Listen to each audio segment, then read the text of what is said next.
자, 넷플릭스 오늘 2% 가까운 하락세를 기록을 했습니다. 사실은 기업 소개를 할 필요가 없을 만큼 다들 아시는 기업인데 그래도 말씀을 드리자면 세계 최대 동영상 스트리밍 서비스 제공 기업인데요. 오늘 주요한 발표 하나가 있었습니다. 지금 공유 계정에 대해서 계속해서 좀 통제하려는 그런 움직임들이 있잖아요. 암호 공유해가지고 4명인가가 같이 볼 수 있는.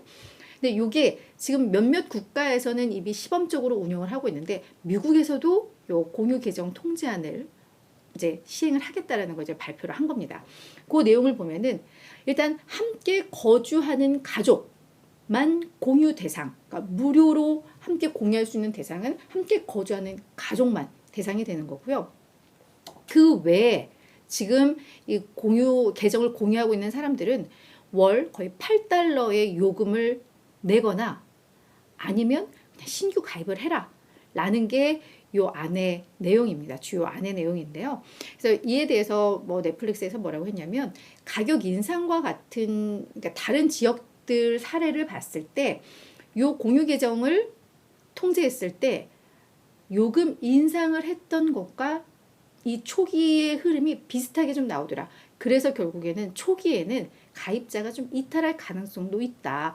하지만 중장기적으로 긴 안목을 가지고 봤을 때는 오히려 이게 신규 가입이 늘거나 요금을 지불하거나 이게 또 되더라라고 이야기를 했습니다. 그러니까 요 초기 가입자 이탈 가능성에 대한 우려 반영됐다라고 보시면 될 것 같은데, 근데 이거는 가야 할 방향이었기 때문에 그죠? 그래서 이게 주가에 큰 영향을 미치지는 않았을 것 같고 오늘 시장 분위기가 좀 반영이 된 게 아닌가 싶은데 일단 주요 이슈가 나왔기 때문에 오늘 특징들을 좀 정리를 해드렸습니다. 자, 두 번째는 브로드컴입니다. 브로드컴 52주 신고가 기록을 했습니다. 주가는 1.2% 상승에 그쳤습니다만 그래도 요즘 같은 때 신고가 행진을 한다는 거 좀 의미가 있죠. 자, 미국의 통신용 반도체 기업으로 잘 알려져 있는데요. 애플발 호재가 나왔습니다.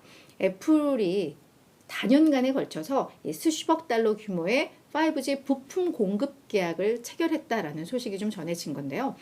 요 소식을 사실은 브로드컴에는 호재이죠. 그러니까 수주 계약을 딴 거니까. 그래서 이게 정확한 금액은 알려지지 않았는데 그냥 일부 추측 나온 거는 150억 달러라는 얘기도 있고 막 이래요. 이게 좀 기간은 좀 어느 정도 있겠지만.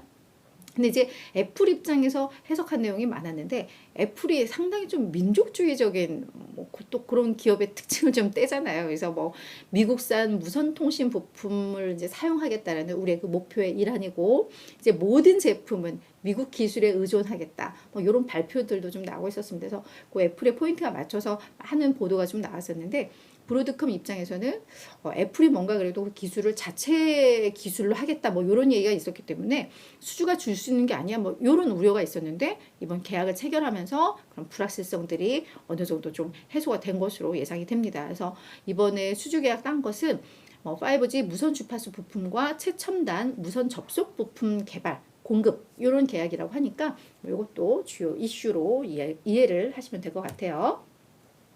자, 세 번째는 옐프입니다. 옐프 주가 5.7% 꽤 올랐습니다. 옐프 아시나요? 이게 보면 여행 갈 때 특히 해외 여행이라던가 내가 잘 모르는 지역의 여행을 갈 때 필수 앱이라고 잘 알려져 있습니다. 지역 기반 소셜 네트워크인데요. 쉽게 말씀드리자면은 이런 레스토랑, 식당, 이런 업소들에 대한 리뷰 남겨서 맛집 검색하고 이러는 거에 유용하게 쓰는 앱으로 잘 알려져 있는데요.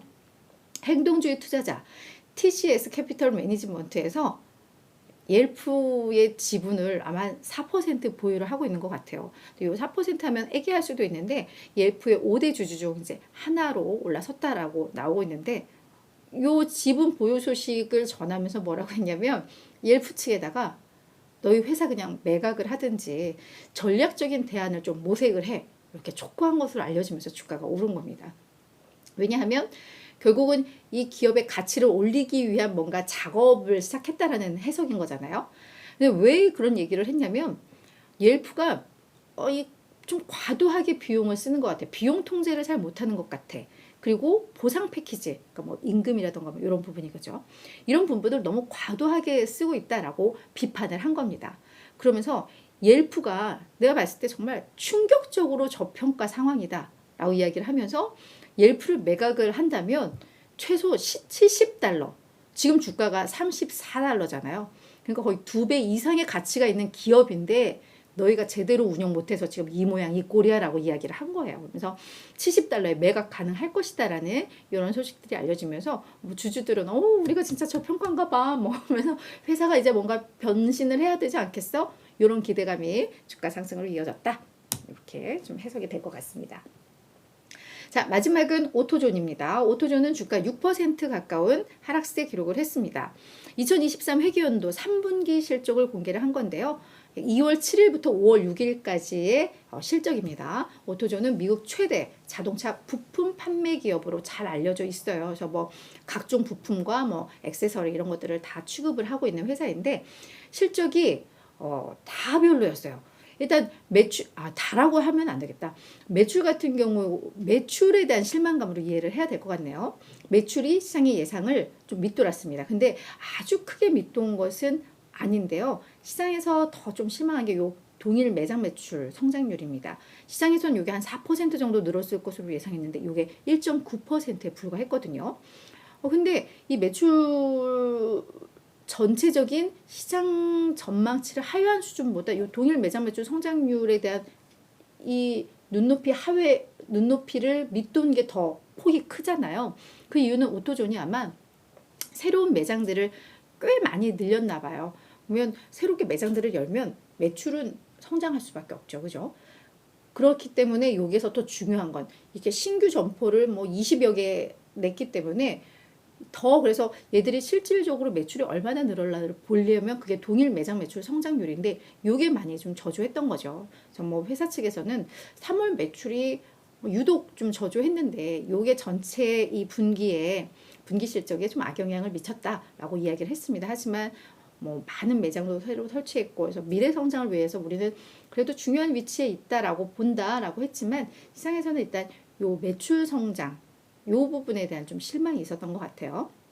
다만 수익성은 예상보다 훨씬 더 잘 나왔습니다. 그래서 하지만 이제 일단 매출 성장 요 부분의 시장에서는 좀 주목했다 이렇게 이해를 하시면 될 것 같아요.